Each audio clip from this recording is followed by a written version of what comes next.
여러분 이런 속담 아시죠? 자라보고 놀란 것은 소뚜껑 보고 놀란다. 어떤 경우에 사용하는 말입니까? 어떤 과거에 어떤 힘들고 어려운 그런 경험, 그것으로 인해서 마음의 상처와 아픔이 남겨져 있는 상태로 지내다가 이와 비슷한 어떤 상황들이 또 생겨나게 되면 또 그 굉장히 힘들어하고 괴로워하는 그런 상황을 가리킬 때 이런 속담을 쓰게 되죠.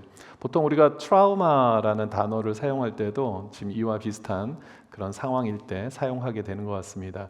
아마 대부분의 사람들이 이런 트라우마 한두 가지 정도는 다 있지 않을까 그렇게 생각이 되는데요. 세상적으로 성공을 했다는 사람들의 삶을 이렇게 보아도 사실은 굉장히 엄청난 트라우마를 경험했던 것들을 보게 됩니다. 그런데 그 트라우마에 갇혀 있지 않고 그 실패와 아픔을 거기에 머물러 있는 것이 아니라 결국 브레이크트로 해서 뚫고 나가는 이후에 또 성공하는 그런 케이스들의 어떤 그런 스토리들이 사실 많이 있는 것을 보게 됩니다. 여러분 농구 좋아하십니까? 농구의 황제가 누구죠? 마이클 조던이라는 사람이죠. 그 사람도 사실은 고등학교 농구부에서 탈락이 되었다는 사실 혹시 아십니까? 정말 세계적으로 정말 대단한 농구의 그런 농구 선수였는데 그도 고등학교에서 탈락이 됐던 선수에 탈락이 됐던 그런 경험을 갖고 있다고 합니다. 여러분 그 스티브 잡스 지금 이제 더 이상 이 땅에서 살지 못하고 있지만 이 스티브 잡스라는 인물을 봐도 그렇더라고요. 애플을 사실 공동 창업을 했던 인물인데 그가 어떻게 되죠? 중간에 쫓겨나게 됩니다. 애플에서 공동 창업을 했는데도 불구하고 실적이 좋지 않고 여러 가지 어려운 이유로 인해서 사실 애플에서 쫓겨났다가 한 10여 년 뒤에 다시 애플로 복귀하면서 아이폰이라든지 아이팟 이런 것들을 통하여서 재기에 성공하는 그런 경험들을 했던 것을 이야기를 듣게 됩니다. 근데 이렇게 실패를 통하여서 성공으로 들어간 사람들이 하는 공통적인 이야기가 뭐냐면은 이 실패를 통하여서 많은 교훈을 얻었다. 이런 이야기들을 많이 하곤 합니다. 그 가운데 저는 잘 아는 브랜드는 아닌데 스팽스라는 이렇게 부르는지 모르겠지만 어떤 기능성 옷을 판매하는 어떤 그 회사의 그 CEO가 이런 얘기를 합니다. 실패는 길을 벗어났다는 신호이다. 이 이야기가 참 저한테 마음에 와닿는데 실패라는 것은 내가 지금 길을 벗어났다는 신호다라고 그는 그렇게 이야기를 합니다. 그러니까 뭐냐면 실패를 통하여서 내가 지금 잘못된 어떤 일들을 했구나, 방향을 설정했구나라는 것을 깨닫고 다시 돌아왔더니 자기가 또 비즈니스 잘했다 이런 이야기들을 많이 하는 것을 보게 됩니다.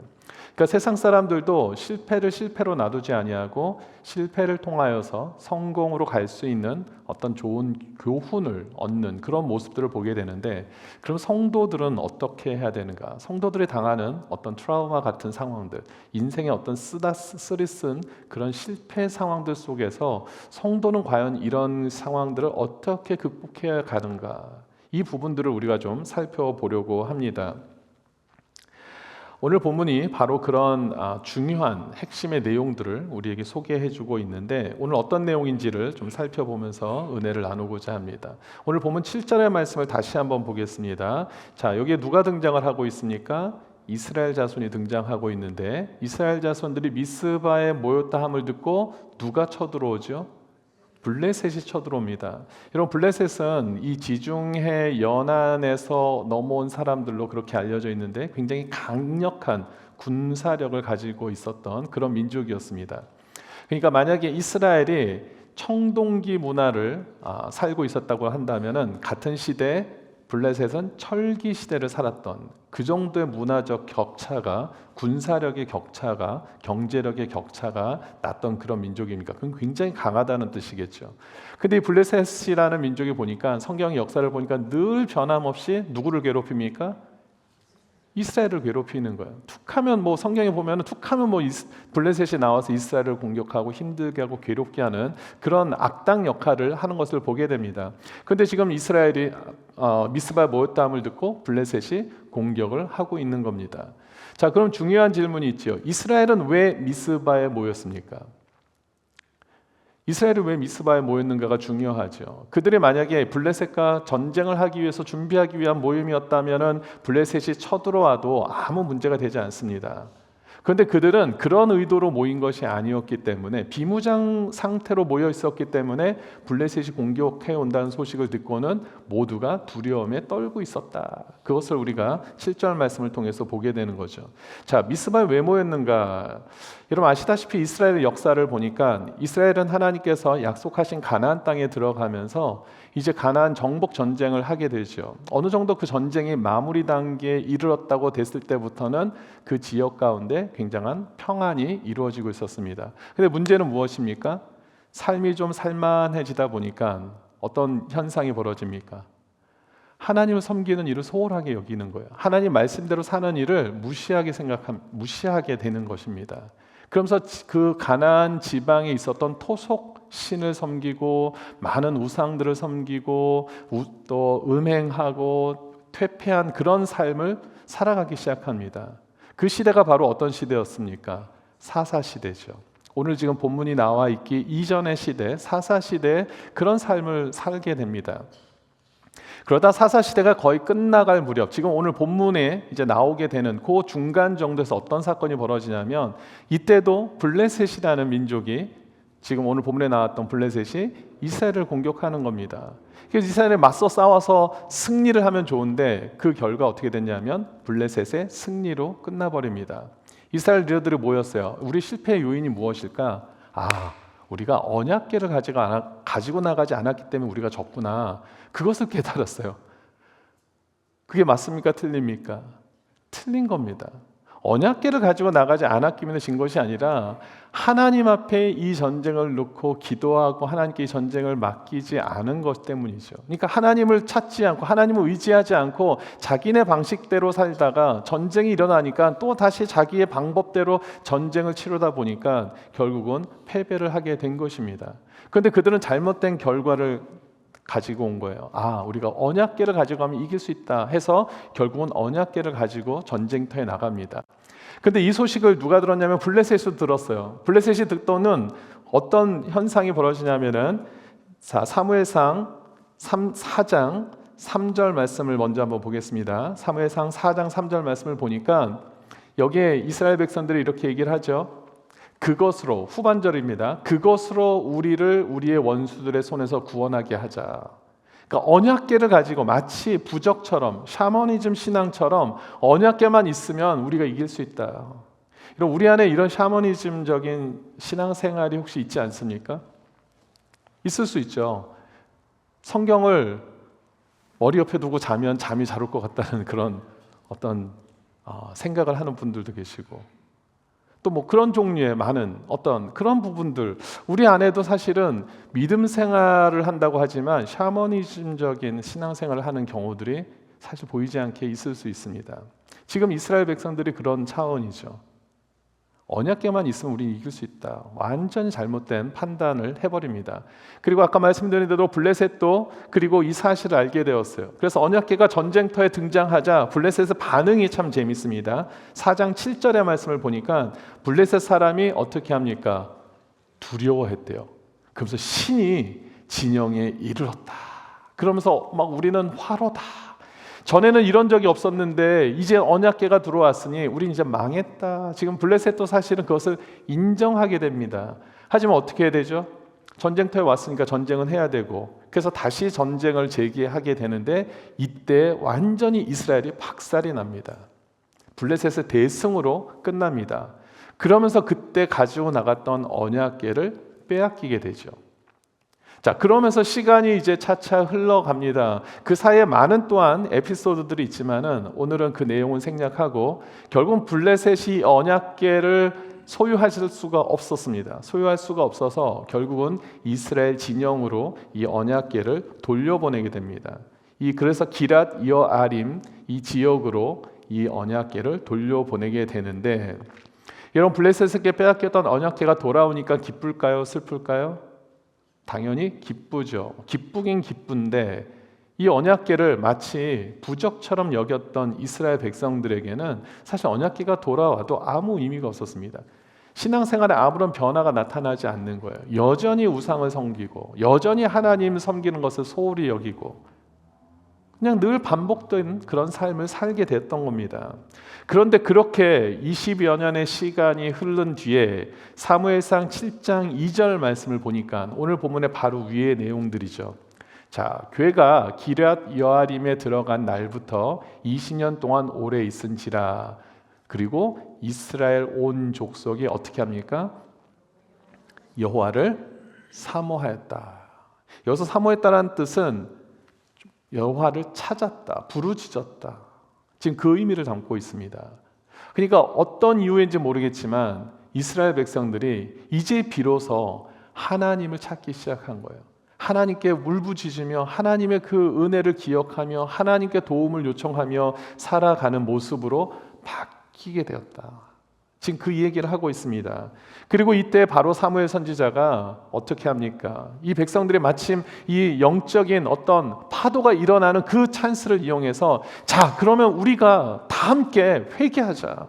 영적으로 우리가 지금 각성해야 될 때다라고 하면서 미스바로 다 모여라. 우리 다 모여서 기도하자. 다 모여서 하나님 앞에 회개하자. 지금 그 영적 대각성 집회를 열기 위해서 미스바에 모였다라는 것입니다. 자, 바로 그때 블레셋이 지금 이스라엘을 공격하기 위해서 나타났습니다. 자, 결론부터 말씀드리면 이 싸움의 결과가 그럼 어떻게 됐습니까? 누구의 승리죠? 이스라엘의 승리였습니다. 10절 말씀을 한번 같이 읽어봅니다. 10절 시작. 사무엘이 번제를 드릴 때 블레셋 사람이 이스라엘과 싸우려고 가까이 오매 그날에 여호와께서 블레셋 사람에게 큰 우레를 발하여 그들을 어지럽게 하시니 그들이 이스라엘 앞에 패한지라. 자, 보십시오. 이스라엘이 어떻게 이길 수 있었죠? 여호와 하나님께서 어떤 방법으로 우레를 발하게 하신 거예요. 그러니까 천둥 같은 어떤 그런 어마어마한 소리를 통하여서 이 블레셋 사람들을 혼비백산하게 만들어서 싸울 어떤 여력을 남겨주지 않는 그런 상황을 만들었습니다. 참 너무나 놀라운 일 아닙니까? 사실 천둥 소리로 인해서 그 사기 진짜 강했던 그 블레셋 군인들이 완전 허수아비처럼 됐다라는 사실도 놀랍지만 어떻게 그 놀라운 천둥 소리가 블레셋 사람들에게만 영향을 주고 이스라엘 백성들을 멀쩡하게 만들었을까? 여러분 그것도 참 너무 신기하지 않습니까? 뭐 오늘날처럼 노이즈 캔슬링 되는 이어폰을 다 우리 전 국민이 하나씩 나눠 낀 것도 아니고 이런 천둥 소리가 이 자리에서 울리면은 여기서 마음 착한 사람은 안 들리고 마음 나쁜 사람만 들리고 만약 이렇게 된다면 얼마나 놀라운 일입니까? 지금 사실 그런 상황이 벌어진 거예요. 같은 전장에서 우레가 발하게 됐는데 블레셋 사람들만 그 소리에 놀라고 기겁하고 혼비백산되고 이스라엘 백성들은 멀쩡하여서 오히려 그 블레셋을 뒤쫓아가서 마지막 그 사람까지 끝까지 그 사람들을 죽이는 아주 멸망시키는 그런 모습을 보면서 야, 정말 하나님의 일들은 너무 놀랍다. 그냥 우레로 인해서 이 블레셋이 멸망했다라는 것도 놀라운데 어떻게 그 하나님의 놀라운 자연의 섭리 속에서 이스라엘 백성들은 예외가 될 수 있을까? 이런 것만 보아도 하나님의 역사는 어마어마하다는 것을 우리는 보게 됩니다. 결국 이런 하나님의 초자연적인 기적을 베푸심으로써 이스라엘 대승을 거두게 되는데 이 단지 이 전쟁에서만 대승을 얻게 되고 끝나는 것이 아니라 오늘 본문 이 12절 말씀을 한번 보겠습니다. 12절을 보니까 사무엘이 돌을 취하여 미스바와 센 사이에 세워 이르되 여호와께서 여기까지 우리를 도우셨다. 그리고 그 이름을 에벤에셀이라 하니라. 사무엘이 이 승리의 그 은혜와 축복을 감사하면서 돌을 세우고 그것을 에벤에셀이라고 이름을 정한 것을 보게 됩니다. 이 원래의 의미는 승리의 도움의 돌이라는 의미입니다. 히브리어로 도움의 돌. 그리고 이 사무엘 선지자가 여호와께서 우리를 여기까지 도우셨다라고 이렇게 지금 표현을 하고 있죠. 그리고 그 이후에 13절과 14절 말씀을 보겠습니다. 승리가 여기서만 끝난 것이 아니라 이제는 더 이상 블레셋 사람들이 이스라엘을 공격하지도 못하도록 아주 근접하지도 못하도록 범접하지도 못하도록 하나님께서 철저하게 그렇게 지키고 보호하신 결과라는 것을 우리는 말씀을 통해서 보게 됩니다. 근데 사실 여러분 성경 안에서 하나님께서 이렇게 초자연적인 역사로 이스라엘을 구원하시고 지키시고 보호하시는 일들은 또 너무나 많이 또 소개되고 있지 않습니까? 그렇다면 오늘 이 내용을 통하여서 우리가 깨달아야 되는 중요한 교훈은 무엇인가? 사실 이 외에도 하나님의 역사가 너무나 위대하고 경이로운 일들이 많은데 오늘 본문을 통해서는 우리가 어떤 그러면은 메시지를 교훈을 받아야 되는가 크게 두 가지로 여러분들에게 좀 소개하려고 합니다. 첫 번째 뭐냐면 하나님은 우리의 실패의 자리에서 트라우마를 겪는 그 자리에서 하나님을 찬양하게 하고 감사하게 하는 자리로 바꾸시는 하나님이시라는 사실입니다. 여러분 우리는 실패의 자리를 늘 실패로만 생각하게 됩니다. 한번 실패하면 또다시 실패할 확률이 높고 자신감이 생기지 않습니다. 그런데 하나님께서는 그 실패의 자리에서 하나님을 오히려 찬양하게 하고 하나님께 감사하게 하고 하나님에 대한 소망으로 갖게 하는 그런 자리로 하나님이 바꾸시는 줄 믿으시기 바랍니다. 하나님이 바꾸세요. 사무엘상 아까 우리 4장 12절에서 7장 12절에서 죄송합니다. 7장 12절에서 사무엘이 돌을 세우면서 기념비를 세우면서 에베네셀이라고 이렇게 이름을 부릅니다. 그런데 사실 에베네셀이라는 이 이름은 7장에서만 처음 나온 것이 아니라 앞선 4장에서 먼저 한번 우리에게 소개가 되고 있습니다. 어떤 장소로 소개가 되고 있느냐? 4장 1절 말씀을 보면 사무엘의 말이 온 이스라엘에 전파되니라 이스라엘은 나가서 블레셋 사람들과 싸우려고 어디에서 진칩니까? 에벤에셀 곁에 진을 쳤다. 자, 바로 이 싸움에서 이스라엘이 철저하게 블레셋에게 정복당하게 되는 겁니다. 살육을 당하는 겁니다. 그리고 이 자리에서 언약궤를 빼앗기게 됩니다. 그러니까 에벤에셀이라는 이름을 들으면 사실은 이스라엘 백성들은 어떻게 될까요? 위축될 수밖에 없어요. 와, 에벤에셀만 이름만 들어도 언약궤를 빼앗겼는데 더 이상 무슨 말을 할 수가 있습니까? 완전히 언약궤를 빼앗긴 그 에벤에셀의 자리, 그 이름만 들어도 막 부들부들 떨 수밖에 없고 막 상상하기도 싫고 막 살이 떨릴 수밖에 없을 것 아닙니까? 그런데 바로 이제 그 자리에서 하나님께서 이스라엘에게 완벽한 승리를 허락하신 것, 이 자체가 바로 하나님은 우리 성도들의 실패 상황을 다시 하나님을 찬양하는 자리로 옮기시는 하나님이신 줄 보여주시는 바로 명백한 증거가 되는 줄 믿습니다.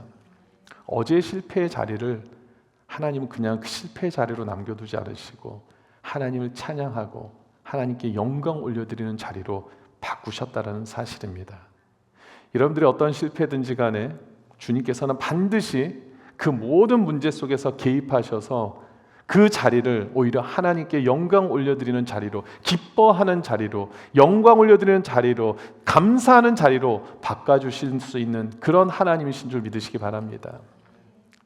여러분 13절 14절에서 아까 말씀드린 대로 더 이상 블레셋이 근접하지도 못하도록 하나님이 만드신 그 하나님, 이것을 누가 허락하셨다고요? 하나님이 허락하신 것입니다. 이스라엘 백성들이 무슨 힘이 많아서 군사력이 대단해서가 아니라 전적인 하나님의 은혜로 그 모든 일들을 행하신 줄 믿습니다. 여러분 하나님은 실패의 자리에서 회복시키시는 하나님이신 줄 믿습니다.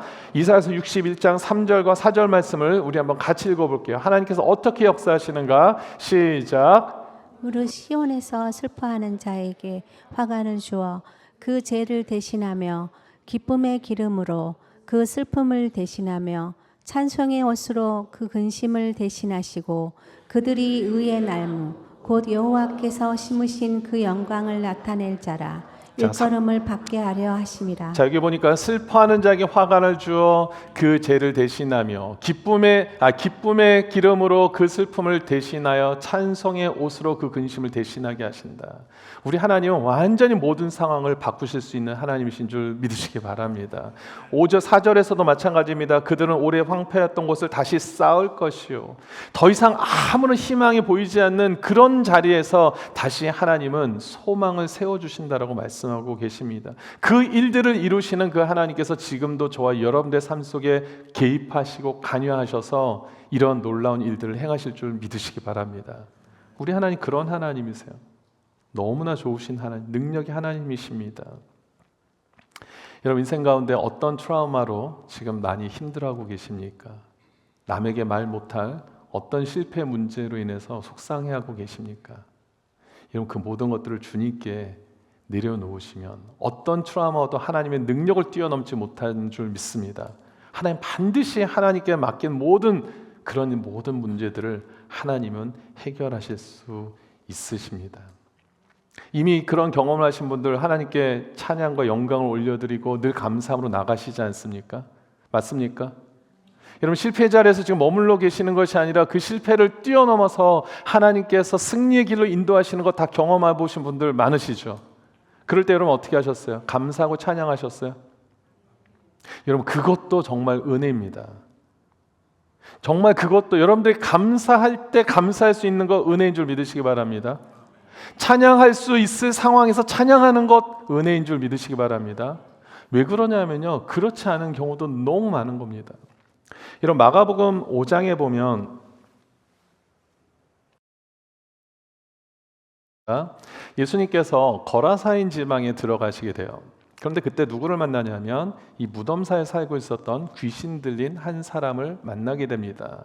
그런데 이 귀신 들린 사람이 얼마나 참 힘이 센지 쇠사슬로 묶어놔도 통제가 되지 않을 정도로 굉장히 괴력을 가진 그런 한 사람을 만나게 되죠.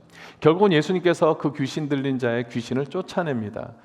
마가복음에 보니까 이 귀신을 군대 귀신이라고 보통 우리가 그렇게 표현을 하는데 성경에서 이 군대 귀신 들린 자들의 귀신을 다 쫓아내요. 근데 어디로 쫓아내냐면 마침 그 지역에 있었던 돼지떼에게 그 귀신들을 다 쫓아내게 됩니다. 그리고는 그 돼지떼들이 산비탈로 막 내려가서 떨어져 이제 빠져 죽게 되는 그런 상황들이 마가복음에 기록되어 있는데, 자, 이런 소식을 접한 주민들이 예수님을 보러 올 것 아닙니까? 와, 예수님께서 귀신 들린 자를 고쳐주셨대. 그리고 그 귀신들이 다 돼지떼로 들어가가지고 돼지들이 그냥 비탈길로 떨어져 내려가서 다 죽었대. 여러분 이 소식을 들으면 여러분은 어떻게 할까요? 그래서 예수님께 달려갔습니다. 어떻게 하면, 여러분 생각은, 여러분들 같으면 어떻게 하시겠습니까? 아무 생각이 없으시죠? 지금 벌써 2025년 한 해가 끝나서 걱정이 막 태산 같으실 텐데 그거 다 내려놓으시고, 여러분 같으면 어떻게 하시겠습니까? 예수님께서 그 놀라운 기적을 행하셨대요. 그래서 그 예수님 앞에 여러분들이 가게 됩니다. 그러면 여러분 어떻게 하시겠습니까? 여러분들의 모든 문제들을 막 꺼집어낼 거 아닙니까? 주님 나도 좀 도와주십시오. 주님 나의 문제도 좀 해결해 주십시오. 저 어떻게 삽니까? 하나님 저를 좀 인도해 주십시오. 살려주십시오. 이런 여러분들의 모든 문제들을 막 토해내지 않겠습니까? 그런데 성경을 보니까요, 모든 사람이 그렇게 살지 않더라고요.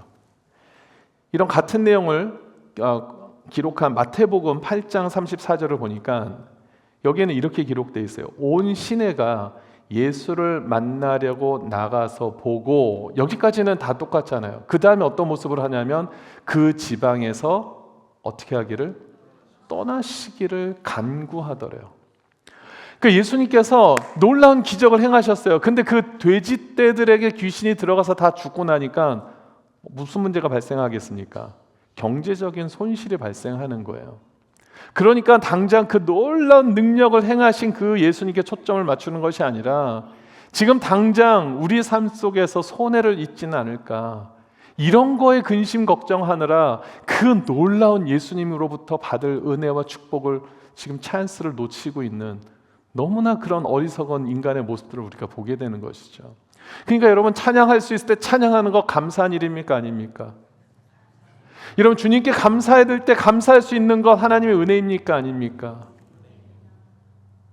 여러분 이 모든 것들을 할 수 있는 것 자체가요 정말 하나님의 굉장한 은혜이고 축복인 줄 믿습니다.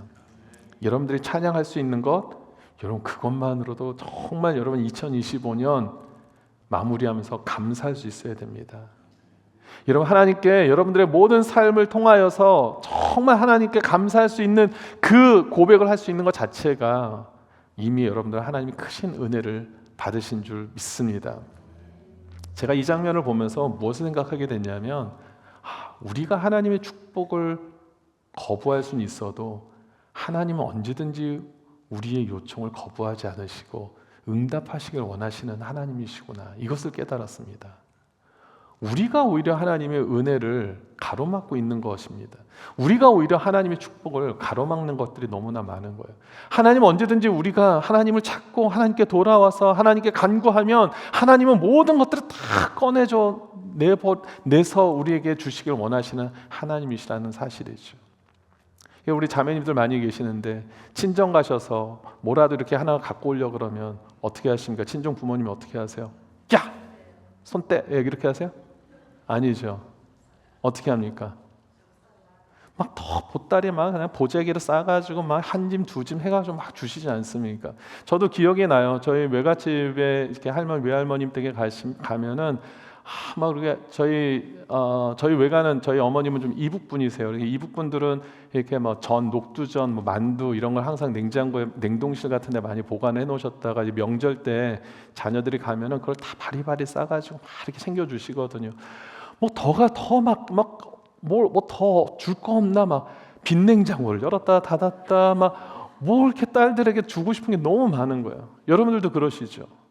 우리 자매님들 어떠세요? 친정 여러분들도 또 지금 혹시 따님을 가진 어머님의 입장이시라면 그렇지 않겠습니까? 뭔가를 막 주고 싶은 마음. 하나님의 마음이 그렇습니다. 오히려 친정 어머님들이 막 가져가려면 딸들이 아유 요즘 누가 이런 거 가져가 이런 자녀들도 있잖아요. 어떻게 보면 지금 이 상황을 보면서 우리 인간은 하나님이 이렇게 막 우리를 깜찍이 은혜를 베풀어 주시고 사랑을 베푸시길 원하시는데도 우리가 거부하고 있구나. 우리가 그 찬스들을 놓치고 있구나. 이것을 보게 됩니다. 우리 하나님은 언제나 우리에게 은혜 베푸시길 원하시는 하나님이신 줄 믿습니다. 자, 오늘 말씀을 통해서 우리가 깨달아야 되는 두 번째 교훈은 무엇이냐면 여러분 하나님은 너무나 당연한 얘기지만 우리의 예배와 기도를 기뻐 받으시고 또 그것을 늘 기억하시는 하나님이십니다. 아멘. 하나님은 저와 여러분들의 예배를 기억하세요. 기도를 기억하십니다. 오늘 하나님께서 이런 은혜를 베푸시는 데 있어서 언제 이 역사가 이루어지는가 9절 말씀을 다시 한번 보겠습니다. 9절 말씀을 보니까 사무엘이 젖 먹는 어린 양 하나를 가져다가 온전한 번제를 드리고 오늘날로 따지면 예배이죠. 하나님께 온전한 예배를 드리고 또 이스라엘을 위하여 여호와께 부르짖으며 기도했을 때 사무엘 선지자를 통하여서 하나님께 전심으로 예배를 드리고 저 마음을 다해서 기도할 때 하나님께서 이러한 놀라운 기적을 베푸신 줄 믿습니다. 하나님은 우리의 예배를 기뻐 받으시는 줄 믿습니다. 오늘 이 시간 12월 28일 마지막 주일 예배 이곳에 이미 주님이 함께 하심을 믿습니다. 여러분들의 예배를 기뻐 받으시고 이 예배를 기억하시고 여러분들의 간절히 주님 앞에 기도하는 그 마음 심령을 주님이 보시고 계시는 줄 믿습니다. 이스라엘이 미스바에 모였을 때 그들의 모습을 한번 보십시오. 7장 6절에 기록되어 있는데 그들이 미스바에 모여 물을 길어 여호와 앞에 붓고 그날 종일 금식하고 그러니까 물을 붓는다는 건 무엇입니까? 그 지역에서 물이라는 것은 너무나 귀한 식수 아닙니까? 그런 것들을 다 붓고 금식을 했다는 얘기는 완전히 배수진을 쳤다라는 겁니다. 삶의 배수진을 쳤다라는 거예요. 주님, 나 완전히 내 생명을 걸었습니다. 나 모든 걸 다 주님께 맡겼습니다. 이런 마음으로 주님을 찾으니까 전심을 다해서 주님을 찾는 이 모습을 주님이 기억하셨다라는 것입니다. 여러분 세상의 관점에서는 아무런 무장도 되어 있지 않고 금식하고 힘없는 이스라엘 백성들은 무기력한 존재죠. 아마 블레셋이 그것을 노렸을 겁니다. 정탐꾼들, 정보원들을 통해서 이스라엘이 지금 이런 모습으로 있더라. 군사 문장도 되어 있지 않고 밥도 안 먹고 물도 지금 안 마시면서 힘들어하고 있더라. 그래? 그럼 우리가 옳거니 우리가 지금 딱 승리할 수 있는 좋은 절호의 찬스다라고 아마 생각했을 겁니다. 그런데 여러분 어떻습니까? 영적으로는요 이 상황이 가장 성도들에게 권세가 있는 시간인 줄 믿으시기 바랍니다. 하나님이 함께 하시는 시간이잖아요. 하나님께 매달려 있고 철저하게 하나님께 붙어 있는 이 시간이야말로 성도들에게는 가장 위대한 능력이 나타날 수 있는 시간임을 믿습니다. 여러분 세상 사람들이 여러분들의 지금 상태를 보고 이렇다 저렇다 판단하는 것에 너무 귀담아 듣지 마시기 바랍니다. 여러분들이 정말 하나님 앞에 바로 서 있기만 한다면 하나님께 간절히 기도하고 전심으로 주님을 예배하는 모습만 있다면 하나님은 반드시 여러분의 삶 속에서 놀라운 일을 행하실 줄 믿습니다. 여러분, 이 놀라운 사건 중에서요, 우리가 기억해야 되는 한 장면이 있습니다. 오늘 지금 이것도 너무 놀라운데 이 놀라운 상황 속에서 우리가 주목해야 하는 한 장면이 있습니다. 어떤 장면이냐면 어떤 한 사람의 기도의 장면입니다. 사무엘상 2장 10절 말씀을 한번 보겠습니다. 자, 같이 한번 사무엘상 2장 10절 읽습니다. 시작. 여호와를 대적하는 자는 산산이 깨어질 것이라. 하늘에서 우레로 그들을 치시리로다. 여호와께서 땅끝까지 심판을 내리시고 자기 왕에게 힘을 주시며 자기의 기름 부음을 받은 자의 뿔을 높이시리로다 하니라. 아멘. 지금 누군가의 기도인데 여기를 보니까 여호와를 어떠하는 자? 대적하는 자. 여러분, 이스라엘은 이미 하나님께 붙어 있는 겁니다. 블레셋이 이스라엘을 대적한 것이 아니라 이스라엘은 이미 하나님의 선민으로서 또한 이 모습은 하나님께 완전히 붙어 있는 그런 모습 아닙니까? 그러니까 지금 이스라엘이 블레셋을 공격한다는 것은요, 하나님을 대적하는 모습이에요. 그런데 그런 자들을 어떻게 한다고요? 산산이 깨어질 것이라. 어떻게요? 하늘에서 우레로 그들을 치시리로다. 지금 이 7장에 나오는 그 장면이죠. 근데 이 장면, 지금 블레셋이 멸망당하는 이 장면을 지금 누가 이 모습을 기도했습니까? 사무엘의 어머니인 한나가 이미 수십 년 전에 이 기도를 드린 거예요. 그리고 그 기도가 1년 뒤, 5년 뒤, 10년 뒤, 20년 뒤, 30년 뒤가 지나서 이루어지는 모습을 우리는 보게 되는 것이죠. 여러분, 이것을 통해서 얼마나 놀라운 하나님의 역사, 그리고 우리 기도를 통하여서 하나님이 이와 같이 역사하신다는 것을 우리는 보게 됩니다. 저는 이 장면을 서로 연결하면서 얼마나 제가 영적인 닭살이 돋았는지 모릅니다. 30년 전에, 수십 년 전에 사무엘의 어머니의 기도가 그 아들의 삶을 통하여서 그 아들의 그 생애 가운데 이것이 그대로 나타나는 모습, 여러분 놀랍지 않습니까? 저는 이런 놀라운 모습 속에 놀라지 않는 여러분들이 정말 놀랍습니다. 저는요, 너무 이 장면이요, 너무나 마음에 감동이 됐어요. 하나님은 우리 기도를 기억하시는구나. 단순히 이스라엘 백성들이 그 당시에 금식하고 기도했으니까 응답하는 것, 거기 그치는 것이 아니라 벌써 수십 년 전에 이 사무엘의 어머니가 간절한 마음으로 여호와를 대적하는 자들 주님 물리치실 때 우레로 그들을 물리칠 것을 믿습니다라고 했던 그 믿음의 기도 선포가 하루 뒤 일어난 것이 아니고 한 달 뒤 일어난 것이 아니고 1년 뒤 일어난 것, 10년 뒤 일어난 것이 아님에도 불구하고, 그래서 모든 사람들의 기억에는 기도했던 그 한나조차도 자신의 기도를 잊어버릴 수는 있었겠지만 누가 기억하고 계십니까? 하나님이 기억하신다는 사실입니다. 그러니 여러분들이 지금 주님 앞에 기도했던 그 모든 기도의 내용들이 지금 당장 여러분들의 삶 속에서 나타나지 않는다 할지라도 여러분들의 자녀들의 삶 속에서 반드시 하나님이 이루게 하시는 줄 믿으시기 바랍니다. 그러니까 기도하는 자들의 기도는 결코 기도가 땅에 떨어지지 않고 하나님 앞에 상달되어져서 그 믿음의 기도를 통하여 역사하신다는 사실을 여러분 꼭 기억하시기 바랍니다. 기도해도 되겠어? 기도한다고 돼? 여러분 그런 말씀 마십시오. 여러분 성도의 삶 속에서는 기도가 답인 줄 믿습니다. 기도가 능력입니다. 여러분 이 사실을 여러분 꼭 기억하시고, 여러분들이 지금 10년 전에 기도했던 내용들이 지금도 이루어지지 않아서 낙심하지 마십시오. 하나님은 반드시 그 기도 가운데 역사하십니다. 오늘 사무엘 어머니의 한나의 기도가 수십 년이 지난 뒤에 아들 사무엘이 그 선지자가 됐을 그 시절 속에서 하나님이 반드시 역사하셨던 것처럼 여러분들의 기도는 결코 헛되지 않은 줄 믿으시기 바랍니다. 오늘 너무나 중요한 메시지를 오늘 저희들에게 하나님이 밝혀주시는 거예요. 그러니 우리 성도의 삶 속에서 기도의 시간이 줄어들면 됩니까? 안 됩니까? 예배 시간이 줄어들면 됩니까? 안 됩니까? 목소리가 점점 자신이 없습니다.